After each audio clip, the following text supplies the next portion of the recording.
Hey, back here with Around the Court, Around the World, and I've got a friend of mine here, Mark Kovacs. Now Mark, you are a tennis extraordinaire from the coaching and the sports science standpoint. Tell us a little bit about what you do. First off, appreciate you having me on, Bill, as you do so much great work for the tennis industry, because love being a part of your energy. But my background is in sports science, so I try to link some of the latest science in different areas of performance and injury prevention with tennis.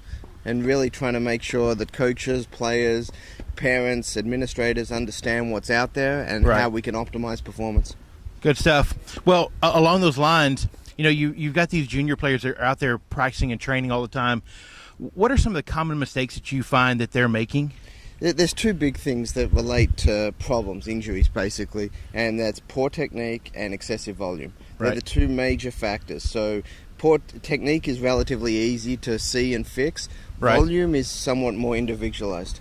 There isn't sort of a set number of hours or balls to hit that equates to everyone. But you need to monitor. You need to make sure that when you are feeling fatigued and feeling tired that you back off. If you start getting little niggles around your body, that's a sign that, hey, maybe I'm doing a little bit too much. Or maybe my technique is causing problems that need to be fixed. And so probably coaches and parents need to help with monitoring that. 100%, and listen to your body. Your body's the greatest mechanism in the world, and many times we don't do a good enough job of listening to the symptoms. They're obvious. They're hitting you over the head, and we're too dumb sometimes to realize it. Some of us more than others, right? Exactly. Well, on the show, 5 questions. Some of our questions are serious ones, and then some of them we kind of hit you off the wall. Now, you being from Australia, you guys eat Vegemite down there, right? Yeah, Vegemite, salty food, very common in hot conditions. It can be very beneficial. I'm not a huge fan of the taste, but many of my friends and people I grew up with love it. Right. So when you got to the States, because you came over to play college tennis, what did you find to be something crazy when you got here as far as the food? See, I went to a southern school, Auburn University, and there was a lot of southern food. So grits I'd never experienced. That was something new, and I love grits and enjoy that. Took you a while to get used to them, or it definitely did. The first couple of times wasn't a big fan of it. And there's a lot of other things that I was exposed to down there. Drinks as well, which was pretty unique. Right. Well, now that you're a Southerner or a new Southerner, loving the grits, I'm taking it. Exactly. Good stuff. Well, players.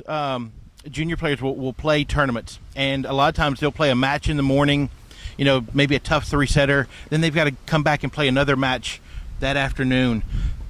From your standpoint, what's the best thing they could eat or drink, or both, to kind of recover, or help in recovery for that next match? Because a lot of times kids are like, Mom, I'm hungry, or Coach, I'm hungry, and they jet off and they just grab whatever. Yeah, it's a really, really good question, and it's appropriate for adult league players, tournament players as well. If you have 2 matches in a day and you only have an hour or 2 hours break between, you got 2 things you're really trying to work on. You're trying to replenish what you lost in the previous match. So that's hydration and your macronutrients, so your carbohydrates, some protein and some fats. The challenge with fats is it takes a long time to digest. So that's why you minimize your fat content in that meal between matches.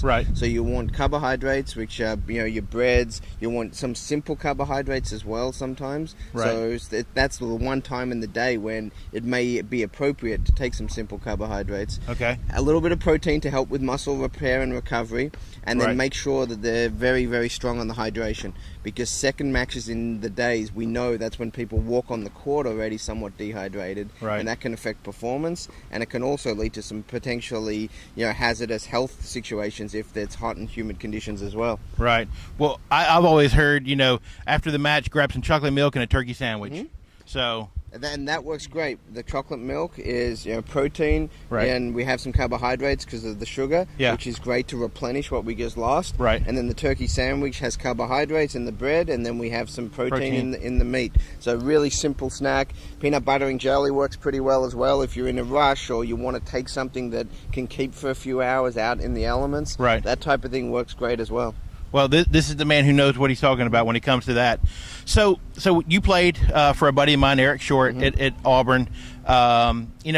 Thinking back to your college days, from a practice standpoint, does anything stick out to you from maybe one of the coolest or most fun practices you had, or maybe a practice match? Anything that's memorable to you? Yeah, we had this little drill that we would do nearly every day at practice, and we had a lot of guys that liked to volley, and we called it bucket, and it was a game where you literally have everyone at the net. You may have 8 guys on each side, all on the service line or inside. You have one ball, and you literally try to hit each other.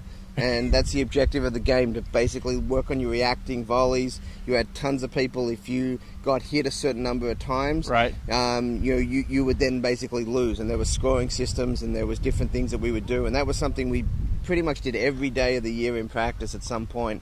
And that was one of the most fun things that I remember from the practices. You know, it's funny because a lot of times we think, well, gosh, to get something out of practice, it needs to be, you know, a ball fed out of a bucket, or it needs to have a very specific purpose. But a lot of times what we're finding is just like that. It's just a fun activity that turns out to be very beneficial. Yeah, exactly. And you're trying to protect your life, basically. So you got to work hard. You got to pay attention. You can't take off points, because if you take off points, you'll get a ball in the face. You catch one in the beak, right? Exactly.